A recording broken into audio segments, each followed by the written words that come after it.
Away from oil sector to the non-oil space, where exports valued at $2.53 billion were exported to other parts of the world in the first half of the year.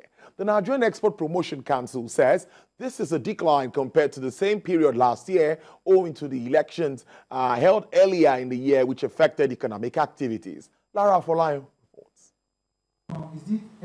Natural Sound, the Nigerian Export Promotion Council presenting the half-year progress report on the country's non-oil export performance.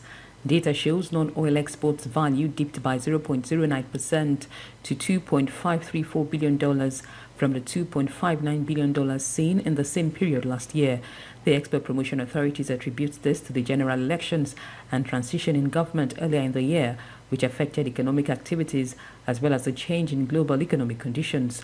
The non-oil export returns from the various pre-shipment inspection agents indicated that 3,944,344.17 metric tons of products worth $2.539 billion was exported in the first half of 2023.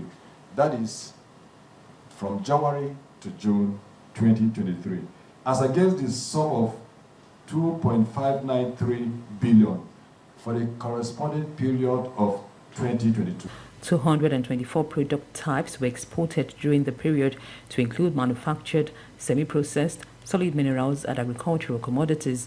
859 companies were involved in this process. The volume of inter-African trade is still very low.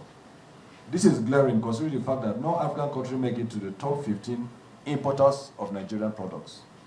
In summary, 164,748.7 metric tons of products valued at $55.08 million were exported to various African countries. This amounts to a paltry 2.17% of the total export value recorded between January to June 2023. 13 West African countries were destinations for a fraction of export commodities valued at $175.47 million. The top 15 product export commodities in the first half of the year included sesame seeds, cocoa beans, urea, cashew nuts, and soya beans. Lara Folayo, TVC News, Abuja. The African Center for Supply Chain has commended the federal government for declaring a state of emergency on food security. The center advocates building a resilient logistics and supply chain infrastructure against recurring disruptions. Ifnaya Eze reports. Rising food inflation across the country recently prompted the federal government to declare a state of emergency on food security. In his remarks on the importance of food availability and affordability, the Director General of the African Center for Supply Chain, Mr. Obiora Madu, praised government initiatives. However, he noted that despite palliative measures, building a resilient supply chain network remains crucial. You look at the food supply chain, you start from the raw materials, like they talk about fertilizers, seeds, and the rest of them.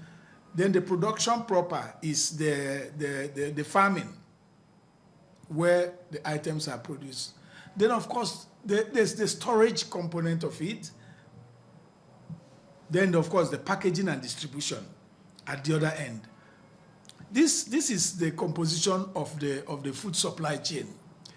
But if you look at everything that has been said, they did mention transportation. If we are not able to build a resilient food supply chain over time, then we're wasting our time. It's only a matter of time, and we get worse than the way we are. Additionally, he mentioned several other disruptive factors affecting Nigeria's logistics and supply chain architecture. Among the top concerns he raised were insufficient storage and warehousing regulations and security threats. Storage is a problem. We don't have cold chain to be able to sustain these things over. So actually, that's why I said that kudos to the government for the things that they want to do, but that what needs to be done gets beyond what they want to do so far. Insecurity to supply chain, insecurity to farmers, and the rest of them. Among other steps crucial to achieving SDG Goal 2, he stressed that the government needs to deploy a commodity exchange to regulate, trace, and track warehousing registration. Ifunanya Eze, TVC News, Lagos.